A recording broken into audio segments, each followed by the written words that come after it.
So, this is the question time format that some of you who watch British television might be familiar with. Normally, they would normally try and provoke a fight or a debate on the stage, but I don't think we'll see that today. And left wing and right wing means nothing in this setting. So, the main objective. This is your panel. And you can always judge the quality of an audience by its questions. And I know that we have a spectacular audience today. We've got, we have the former chair of the Global Multilateral Development Banks. We have, I know we've got a very large party from Malaysia with us. Welcome. We have credit unions with major global financial institutions. So it's a fantastic audience. So we look forward to your questions on the S in ESG. So just quickly to introduce my panel, and as Dame Susan pointed out, all of the bios are available on the website. But we have with us, I suppose, the home team. We have Thom Kenrick, who's Head of Social Strategy and Impact at NatWest, our supporters and hosts for today. And actually, I mean, Tom's journey through different job titles, I think, tells you a lot about the way in which NatWest has shaped its thinking in this area, and a bank that's now driven by purpose that I'm looking forward to hearing about. With Seynabou, who's joining. She's the global head, the group head of ESG for Azura Power, but with a long background in ESG with the IFC and with her own consulting company in Africa. We have Catherine Flockhart from Baillie Gifford, a well-kent name in Edinburgh fund management, and we could argue that sustainable investment's always been at the heart of what Edinburgh does, but you're very much with a global perspective. And Azman Mokhtar, who is currently chair of the Hajj Fund in Malaysia, amongst many other things, but has also led the state sovereign fund in Malaysia. So we've got a spectacular panel. I'm sure we will have lots to talk about. Now, most importantly, to extract that wisdom from this crowd, we have Angus and Sarah who've got some microphones here. So if we have questions from the audience, please wait till they give you a microphone and we can hear you properly if you just introduce yourself and ask some questions of our panel. But just to kick us off, the S means so many different things to each of us. So perhaps, maybe Thom, I could start with the home team. As I say, NatWest as a bank has, I think, made great strides in putting purpose at the very core of what it does. So what does the S mean for NatWest and for you in your role? Thanks, Alan. This is slightly terrifying. Haven't done this for 3 years, so hello everyone. Welcome to Edinburgh. So, I mean, for me, S is kind of the oldest and the newest part of ESG.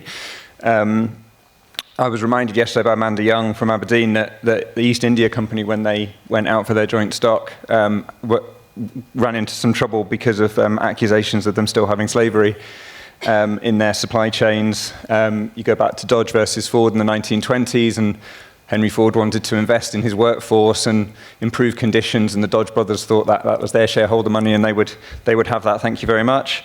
UN Declaration of Human Rights in 1948. But then this noisy little brother came along called E and started kind of getting all the attention. And I think certainly this century, a huge amount of the focus has been on climate and carbon, and quite right too, and especially since the COP21 in Paris in 2015, that has felt like it's kind of getting most of the attention. But that's not to say that things like human rights, worker well-being, diversity, equity, inclusion, and for banks, things like supporting small businesses and financial capability haven't always been there and always been really important parts of what we think about. They've just been maybe sitting slightly more in the background. As looking forward, and as things emerge, you've got sort of new developments such as ethics in AI and machine learning, the emergence of the gig economy and what that means, and things like crypto assets and the metaverse and the ethical questions that all of those throw up, that you have to apply some of that same thinking. So for me, and I think for us at the bank, S is incredibly multifaceted. It's lots and lots of different topics, kind of bunged into one area. And very often there's no one right answer, and it requires a lot of stakeholder engagement and consideration before you kind of make a decision and move forward. So that's my wee summary. Thank you very much. And maybe, Catherine, you're head of ESG at Baillie Gifford. You've got a global base of people you've invested in. What does what's top of mind for for you just now?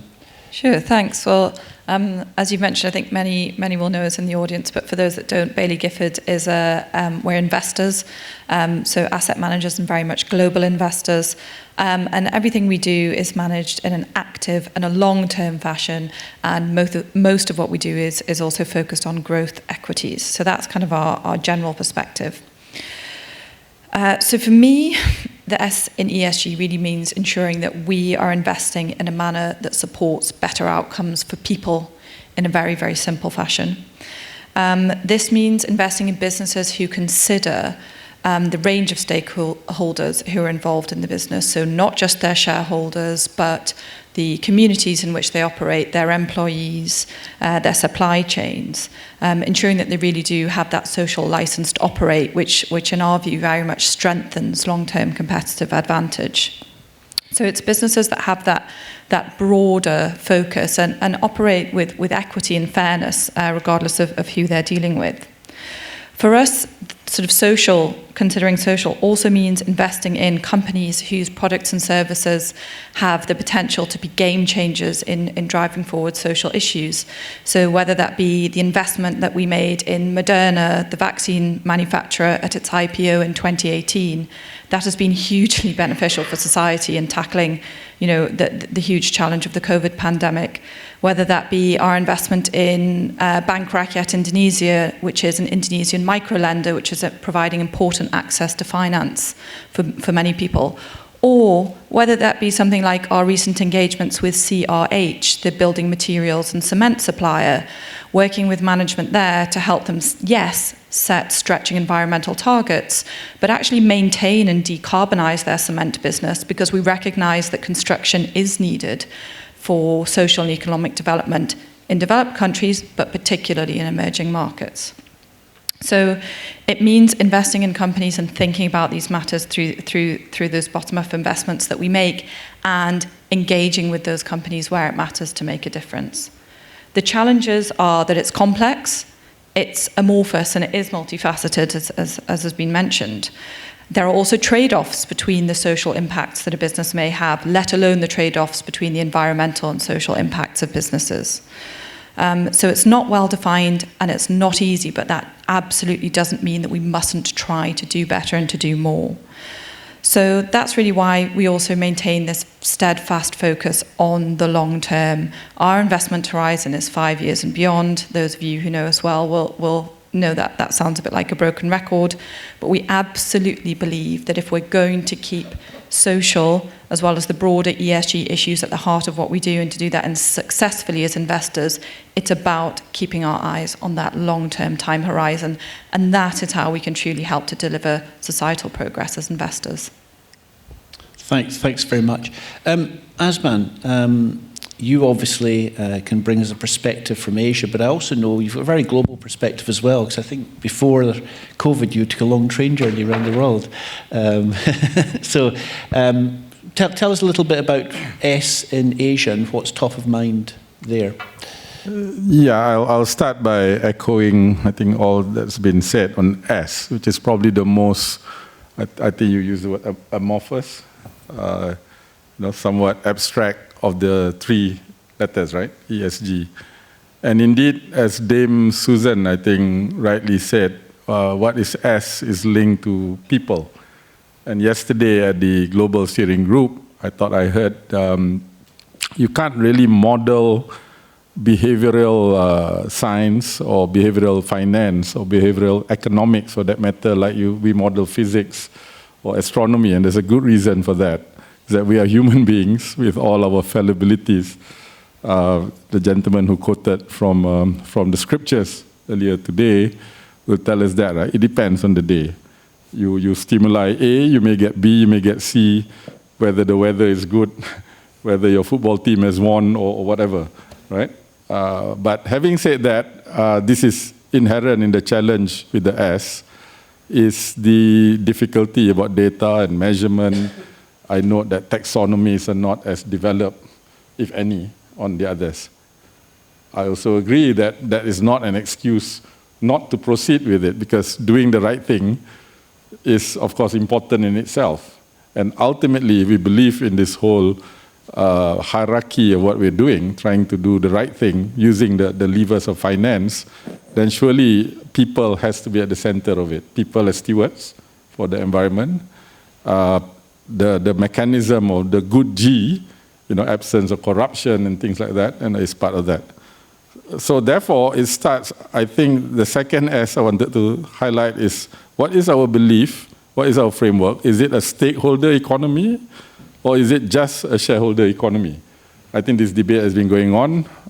Milton Friedman's, and to be fair, is often misquoted because only the first part of Friedman's statement is often quoted. There is a second part that that actually makes it much more balanced, right? But at the point of his 50th anniversary, where he wrote the famous paper about the role of business, that was somewhat the predominant thinking, right? And then a few years ago, we saw one of the major business groups in America declaring that, by the way, it's actually stakeholder economy. But lately, we have seen pushback from at least 13, predominantly red states against this thinking. So I think this is a very major departure point. My own journey back in 2004, and for 14 years, I ran Khazanah, the sovereign fund. And we took a view, a little bit lonely at that time. 2004 was at the height of shareholder economy. We said, it's a stakeholder economy, 3 keys. First key, make money. Second key for us, as a sovereign, we needed to think about how not to crowd out, but how to crowd in, job creation, for example, which has an S element. But the third one, societal value, huge debates. What is societal? What are the limits? What are the trade-offs? As you can imagine, right? So I would say we all know S means staff, means suppliers, means customers, means society. I think a few, maybe on this first round, very briefly, I think because it's hard to put hard numbers, for example, employee engagement surveys are quite common. You can put a number. My target was 75%. If it's 95%, it's probably too high. This is not a country club. This is, we do work, okay? Or if it's too low, you have a problem, obviously, right? So my target was 75. The moment it crosses 80, I have to ask whether it's too generous, frankly, because everything's got rights, right? So one approach is really horses for courses. I think we have to think, what to do to make, ultimately we want to make good impact to society, but we have to make money, but we also have a charitable arm, for example. So in certain conditions that you deliver outcomes on education, or, we invested, for example, a very stark example was Myanmar. ASEAN, our part of the world, we took the view that we had to engage rather than sanction, and this was at that time, and then we started investing, and then there were issues, human rights issues around Rohingya, for example.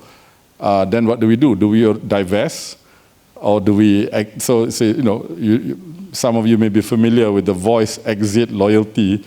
I think there's a guy called Albert Hirschman, I think many years ago. This is a famous framework about what to do, to the point earlier about continuum, right? So I think one useful thing we said was, first, do no harm, very basic principle. So do the filters to see if there's any harm to society. Obviously, we don't do. So we don't invest in certain, delivery companies, digital delivery companies in the UK. We did not, we were almost there, almost signed up, but we felt the labor standards were not up to the mark. And later, guess what? The regulations caught up, the unions caught up, or some former unions. And then you try to do good within whatever frameworks that were available, imperfect as they are, right? But ultimately, I'll end on the word about culture.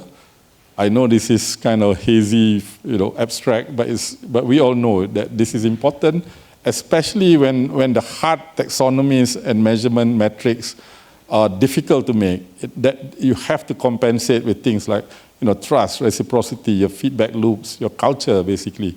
So I just wanted to share one practice that I found useful in my 14 years at Khazanah. For 7 of those 14 years, my office was literally in the Twin Towers the Petronas towers. I mean, some may say ivory towers. So I felt, I don't know, I said, I got to go out. So 1 week in a year, myself, starting with me, and all my staff, the senior ones at least, have to go out for 1 week, incognito, and start kicking tires around the country. I said, guys, you don't know what society really is. We're supposed to serve this. And that, honestly, I think it led to many things, including the simple realization, I think culture, I believe this contributed to some change. Not perfect, of course. Thank you. Sorry, I took a bit too long. That's Sorry okay. that. Thank you. So, Seynabou, from an African perspective, Azura Power, just even connecting people to electricity, a major goal for Africa to achieve development. But what's driving your organisation in terms of S, and maybe some of the challenges of attracting capital to support your activities under social? Thank you for that question. Good morning, everyone. It's my first time to Scotland, so really happy to be here, and definitely first time in this conference. I'm going to tell you just a little bit about Azura Power to start with. So it's a power company, a power generation company, independent power producer in Africa, generating about 900 megawatts right now in Nigeria, in Senegal, and in Mozambique.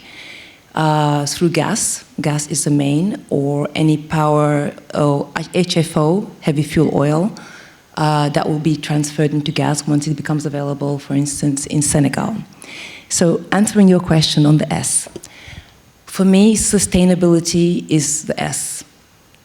Social, you cannot have any sustainability without the social, simply because people is at the center of everything. There's no environmental impact if we were not here. Right? So everything for me is about the S. For Azura Power, looking at it from a long-term perspective is the only choice we have, because we're there for 25 years, 20 years contracts, so you can't do anything short-term. The community is important. Getting your social license to operate, as you just mentioned earlier, is number one. It's an intangible, but you can't operate as a business if you don't have the support of the community, of the regulators, of all the different stakeholders. When you talk about the S, there's a risk management, because a lot of people, once you talk about the S, think about philanthropy. What are you doing to help? No, first of all, is a risk management. As a power company, for instance, you go and you have to acquire land. There's this issue about land grab. I'm sure you've heard of it sometimes in the news, particularly in Africa, talking about land grab. So foreign companies coming in and taking land. So the land issue, you find people in there and you have to move them. So there's a whole resettlement process, whether it's an economic displacement or a physical displacement. So you see, we're already talking about risk management. How do you manage that? How do you compensate people? How do you ensure that you restore their livelihood? You talk about S. You also talk about the supply chain. I think you touched a bit upon that. Looking at conflict mineral all the way. So where do things come from? How do you influence the supply chain to do good? Because you're following your money, right? It's all about following that money. If you're giving your money to someone else, then you want to make sure that you're using your leverage and ensuring they're doing good as well, that your money does good, not only within your own company, but outside the fence of your company as well. So really following that money is important. When you talk about S, you talk about shared benefits. Now we talk about that community investment, the social impact. But you also talk about job creation. You talk about investing in women's or girls' education. You talk also about something that maybe not enough is talked about, is elite capture. So as you do things in a cultural manner in some of these countries, and particularly in Africa, and you're dealing with community leaders, sometimes the benefits that the company is sharing stops at that level and doesn't go down. So how do you ensure that the benefits are shared all around the community? How do you also ensure that the grievance mechanism that you have in place are coming to you, that you know what the community is thinking, you know what are the issues of the community, and it's not being derailed by the leaders as well. So we deal with a lot of different issues once you're in Africa, in particular, because as a person, I forget the name, who inspired you to do this particular session on the S said, when you're in Africa, let's face it, right? there's a lot of opportunities, yes. But if you look at the 30 most poorest country, the majority are African. There's a lot of opportunity because there's a lot of potential growth in Africa. But right now, the basic is missing. Water, and particularly in the area where we operate, water, sanitation, education, health. And despite getting there and knowing those priorities, sometimes the community will ask you for things that really are not priorities, but they are for them for some bizarre way. And I'm going to give the example of Senegal, where I'm from, this community where we came and looking at the needs assessment. And what was the most important thing? You're not going to believe it, but it was a soccer field. And that was what was important for the youth, a soccer field. When you look at the health, it's not there. You look at education, particularly sanitation. You had, for a primary school of 200 children, 1 toilet. So a soccer field was more important. So understanding that and prioritizing and trying to do and having impact is key. But you also have to listen to the community. You can't just come in and just bulldoze your will on them because you want their buy-in, you want to build the trust. And that takes time as well. Building trust is really important with the S. So I always say the E is the easy bit, the environment, because, we have enough smart people to just figure out what do you do with a spill, how do you avoid a spill, how do you protect the biodiversity. But with people, the S is a lot of emotions that you need to manage. So even land is very emotional, getting jobs, their livelihood, feeling entitled. If you're a power company, why aren't you giving us electricity?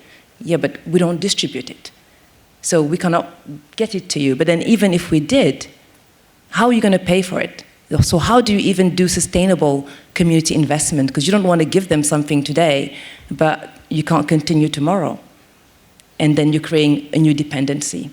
And so really, that sustainability for me is everything is, and sustainability is S. Thank you. Well, thank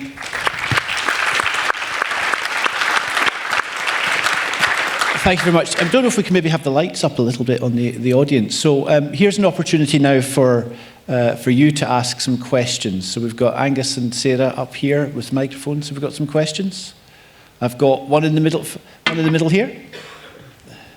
You just introduce yourself and then short questions, quick answers, please.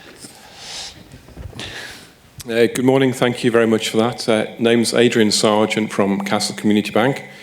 Very short question. Can S drive E? Let's start with Azman. Can S drive E? Yes, I think there are trade-offs, but the short answer to your short question is yes. Of course, it's not as simple as that, Adrian. Because if S means the leadership within that, the culture within that, then yes. But if S means a very stark trade-off between, for example, energy prices, if I can use that example. Currently, I know in the UK it's going to be, well, I hope it won't be such a hot winter, but energy prices are going to go up. And obviously this has a big impact on S. So that sounds like E, and indeed G, and whatever's having on the geopolitical side is driving S. In my country, Malaysia, there is a struggle right now on how to manage subsidies. So how do we try to resolve this? Is actually the energy prices doesn't go up as much. And some of those energy suppliers are listed companies, by the way. They're very large listed companies in our capital markets. And therefore, their tariffs are regulated and limited. But the government basically has to bear the additional costs of that subsidy in order to make sure the S is kept, relatively in balance and check. But there are certain innovations. For example, there are compensation mechanisms that's baked into those agreements with the listed companies that if the government, for political or indeed social reasons, do not raise those prices, they compensate these companies. It doesn't always work well. So, for example, it may appear that you have receivables, but government takes a long time to pay. This has happened before on certain industries. But so I'm not sure that I'm answering you. I think obviously there is a relationship between S and E, and even with G, as you can see there. I think the issue, obviously, the causation, links and so on. But again, I would fall back onto, I think this sense of balance and trade-offs, I think is very, very key. And with that, not to run away just because it's difficult. In fact, that's an argument to actually try harder. And in my little experience, when we try harder, you sit down, that all parties are trying to solve it, you inevitably come up with better solutions. Now, is anyone going to say no? But I have a little bit of Yeah. aspect that I'd like to bring. So definitely yes, and the reason why, when you're looking at some sustainable programs, the best ones are the one where you get the communities involved and they buy in into supporting those programs, particularly when you're talking about forest protection, when you're talking deforestation, and even when you think about climate change. So I feel like there's going to be more impact on climate change once the person lambda, anybody just start understanding where that market woman that's selling, peanuts on the corner of the street, understand what does it mean for her. So once everybody understand what it means for them and how it can impact them, their children, then they can start acting and then start protecting that E. So I do think that the S is crucial in helping with the E. Thank you. Maybe take another question. Who have we got? We've got one just up here still, I think. Hi, I'm Jennifer, a bit of an alien here as a climate scientist turned storyteller and social entrepreneur. My question to you guys today is that we've heard an awful lot about S being the people, and that's absolutely true. But what I'm not seeing so far is so much discussion on how we can reimagine that kind of bottom-up structure. There's a lot of limitations that are placed whilst we have a top-down structure in governance. I would like to know if the term glocal has made it into the finance industry, and a question to everyone really as to if we are to reimagine or rethink what we mean by investment, could return on investment not purely be profit and in fact be remedy of the injuries that we have done worldwide? Thank you. That's a great question. Maybe Thom, obviously NatWest has done a lot of thinking about its purpose and Sounded like an investment question to me, Allan. Yeah, no, but I'm going to start with you. But tell us a bit about some of the thinking that's gone into NatWest and how that... Yeah. So I haven't heard the term glocal before, so you'll have to explain that to me in the break. That would be fantastic. I'm guessing it's global and local mashed together. So that I look forward to learning more about that. Just sort of reflecting on the point about 2 points that I couldn't pull out from that. One is this, are you hearing from enough voices? And a few of us mentioned sort of the really multi-stakeholder requirement that social requires of you, because you can't just kind of look at a problem and hear the loudest voices or whatever's coming through or the most senior voices and think that that's the answer. Seynabou, you talked about engaging with communities directly. We try and use a framework called the Blueprint for Better Business, which forces you to think through the lens of 5 different stakeholder groups, of which investors is one. You've got customers and suppliers, so your value chain, your colleagues, your communities, and future generations. And over the last couple of years, my team have tried to start actively using that in terms of when we're engaging around a new topic. So to use the gig economy as an example, we went and spoke to young people and people that worked in that industry. We spoke to critics in that industry. We spoke to companies that work in that industry, and we spoke to investors in that industry to try and get all the different perspectives before we even started to pretend that we knew what we were talking about. So that wasn't a bunch of bankers sitting in a room and sort of thinking in an ivory tower, this is what we think based on what we've read. We actually did some kind of grassroots engagement and really surprised ourselves actually with some of the things that we heard. So that's one. And then the second thing that you mentioned that I would respond to is the point of measurement.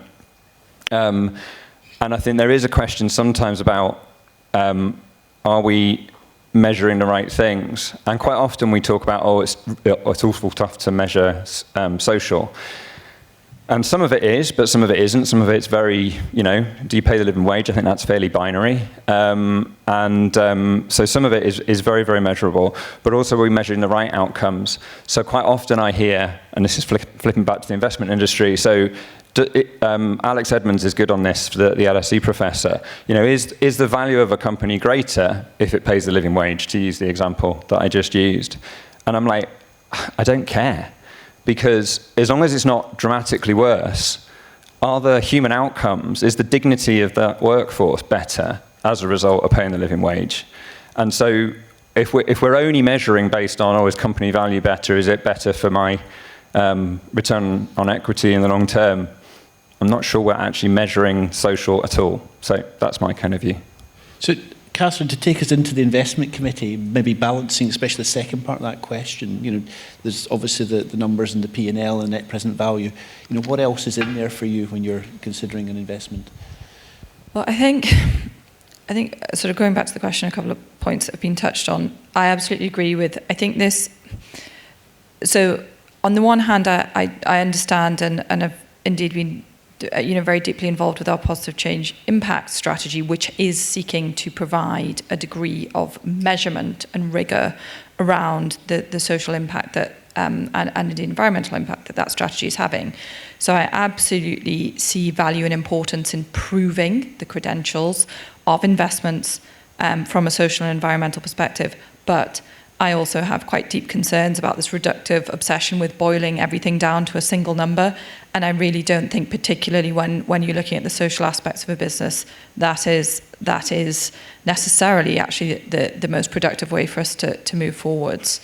I guess one point which may have misconstrued this, and apologies if I have, but in your question that I would potentially challenge is you've spoken about rethinking about investment as social return on investment, and I think you spoke about kind of remedying harm that's been done.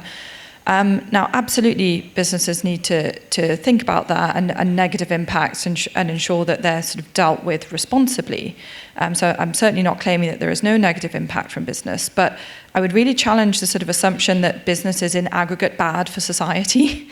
Capitalism, harnessed responsibly, is a huge force for change. It has lifted hundreds of millions of people in China alone out of poverty since the beginning of the 1990s, billions of people globally. It's about how we harness that responsibly that I think leads to that. But I think it's really important that we recognize that business is a powerful force for positive change from a societal perspective, as long as we engage with it in the right manner. Thank you. Some more questions? We've got one just down in the front row here, Dr. Hyatt. Thank you very much. My name is Hyatt Sindi from the Institute for Quality. I helped the Islamic Development Bank under the former president, Dr. Banar Hajjat, to establish two funds. And both of them really targeting social innovation and, of course, for the sake of sustainability. And we were very careful to put the criteria to give a fair chance for all the type of invention, from the proof of the concept, but with the vision for commercialization, and also to scaling up by commercialization. And the outcome was amazing, because we established a fund for saving women's lives from cancer, and the other one to sponsor SDG, climate change, food security, water, energy, innovation.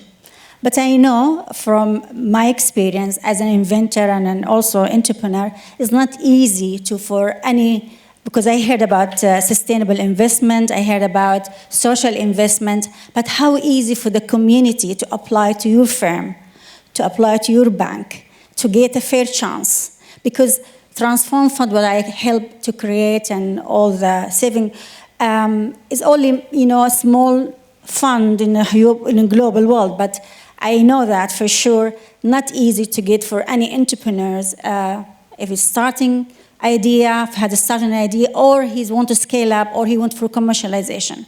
So what about your criteria? How easy and fair for the as you mentioned, community? Because I know the best innovation come from the local communities. And because they know better about their own challenges, and they come with an amazing, fantastic ideas that will be benefiting and, of course, addressing the culture, addressing the environmental, and this is the limitation of their own environment. So we want to move along here and get lots of questions. We've only got a few minutes left, so 30 seconds. Shall we start with you? It's not going to be 30 seconds. Let's be real about that. So I'm going to maybe just quickly introduce, I think it's important because I want to echo about the private sector. I'm a firm believer of the private sector for change. I've worked at IFC, and we financed, when I was working there, a number of companies, and I've seen the difference when sustainability is incorporated in a genuine way, right? And of course, like in every investment, some people will just say, yes, yes, we'll do that, until they get the money, and they won't. But the majority actually genuinely change during that perspective, during that tenure of the loan. What I would say is really the IFC performance standards, I think, are really a good framework in terms of looking at sustainable investing. And I'm not saying it just because I work there, really, because we use it also where I'm working at today. On the social, the important part, and Thom mentioned it again, which is the stakeholder engagement. The stakeholder engagement is meant for that, is really to connect with your different stakeholders, identify them, map them, and analyze them and engage with them. So as you do that, one of the things that will come up is jobs. Well, how do we apply for jobs? And you'll put in a mechanism of when the company has a new job opening, how would they go about informing the community? How would the community get a fair chance? And what I would say, what we need to do more of, beyond just, okay, we have a job, is there somebody in the community qualified, is as you know that you're going to be having a project in a particular area, look at the skill set that's in there and look at how you need to build the capacity and prepare that community for development, prepare the community for opportunities that will come even in a year or 2 years before. And that's when it comes with that capacity development. One last thing, because I don't know if I'll have a chance to talk again, that I wanted to echo, and I think is Mr. Leon, who was sitting here before, mentioned, and really about how as companies we can support our workers. He mentioned about, really bringing the company looking at buying in bulk. And this is done. This is done in a lot of African countries where the companies actually will buy rice in bulk so that their workers can get it at a cheaper price. And so how we can support the employees to improve their lives. And that's for me is a really important thing that companies can think of, and just being more creative in really supporting their workers, because they're one of your stakeholders, the main stakeholders, I would say, and then the community around. Sorry. That's okay. Just quickly then, tyranny of the clock here, but inventors and entrepreneurs banging at the doors of Baillie Gifford, how easy is it for them to Sure, it's a great question. It's about access to capital, and it is difficult because we're investing on behalf of clients who are typically investing at scale, so they typically demand investments that are simply practically accessible for them. But certainly it's an area that we've done quite a bit of thinking about. So, for example, we have been through some of our sponsorship activities, we've been working with Social Investment Scotland, which is involved in social investment within Scotland, working within local communities to provide investments into businesses that are doing social good, but also, hopefully grow into economically beneficial enterprises. And indeed, again, with the Positive Change listed equity impact fund that I work on, we spent a lot of time partnering with an organisation called Big Society Capital, which is the UK government sort of impact investing arm, because talking with contacts there, I thought they were hugely, hugely interesting on the topic of impact, but they weren't able to access capital from the likes of local authority pension plans, who at the same time were being pushed to make socially good investments by the government. So we said, hey, why don't we, bolt these two things together in a fund that's, majority the very big and liquid secondary listed equities that we do, and a little bit of sort of a proportion of your investments, so that we can take the liquid flows that clients are coming in, and that could potentially be allocated to your investment over time. Now, what's interesting is actually that hasn't really taken off. I think the distribution channels that we have are not quite right there. But the whole point, the point of trying this was exactly to try and tackle the problem that you're talking about. And it's not a new problem. It's not specific to social investment. If you look at the origins of venture capital and particular structures that were set up in the US, it's all about this. Really interesting technologies and solutions start small, and it's about getting the capital to where it's needed. So thank you very much. You can all see the clock there. So we've not got much time left, but S is also for swan, and so black swans. So just very quickly in a couple of words, what do you think might be the next S that you have to consider? We'll start very quickly, Azman. 2 words. Good Lord. Okay. Well, I think it's a good, place to end. That the ultimate variable in all this is people. Yeah. Because we've been gifted and burdened with one thing that other creation doesn't have, which is choice. Yeah. Free will. So I guess the next one is going to come from us. I think that taxonomy, ESG is all there, but I guess not to be reductive, but certainly climate, and there's a lot of focus on that already, measurable. I mean, the economists, rather provocatively says not even environment, they say emissions for the E. But surely inequality, no time to respond to the earlier questions from bottom up, and access and inclusion. Yeah. And maybe I'll end with, on a positive note, I think my little experience, this can be reframed as essentially collective action traps. You know that it has to be done, but who the hell is going to take the lead? Which came first, chicken or egg? The answer to that, the rooster came first. So someone's got to be the rooster.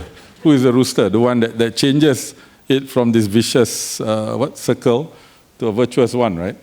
No, all through our common history, going back, and I should acknowledge Adam Smith. This is the city of Adam Smith, but also to Adam himself, right? So our common history, actually, somebody played that rooster role to break that cycle. Sometimes it can work the other way, right? You get bad rooster. Bad rooster will create all these next swans, bad swans. Yeah. But I think we should look at that. It's all within us individually, the power of personal agency, and within us collectively. Thank you. Thank you. Just very quickly. So I think, look, geopolitics is going to continue to be interesting and challenging in the near term. Long term, I turn to 2 huge positives, which I think could be, I don't know if black swan's quite the right term, but will surprise us, and I hope in a good way. First of all, the ability of people and collective action to really continue to push the paradigm shift that I do think we're seeing in capital markets towards stakeholder, more responsible capitalism. It's easy to forget that at the moment with everything that's going on, but it is happening. And secondly, technology and innovation. It will surprise us in brilliant ways, and it will help us to overcome many of the challenges that seem quite pressing at the moment. Seynabou? So great answers. What I'm going to add to that is the enlightened CEO. I think, again, I really believe in the private sector, and I think having CEOs that are fluent in ESG is going to be key. And I can claim that the CEO of Azura, which is actually a Scottish man, his name is Allan, he's definitely fluent in ESG and challenges me a lot on things and really willing to go the extra mile to understand what it is, and he could stand here and do what I'm doing right now. And I think this is what's going to help us, is CEO that are actually that understands shareholder value and really push on the ESG and really mean it. Thank you. And the last 2 words from Thom. I'm going to cheat and not go with a next one. I'm going to go with a current one. So seeing what's happening in Pakistan at the moment, I think the S impacts of E are just going to get louder and louder. Well, can you all please thank our amazing panel?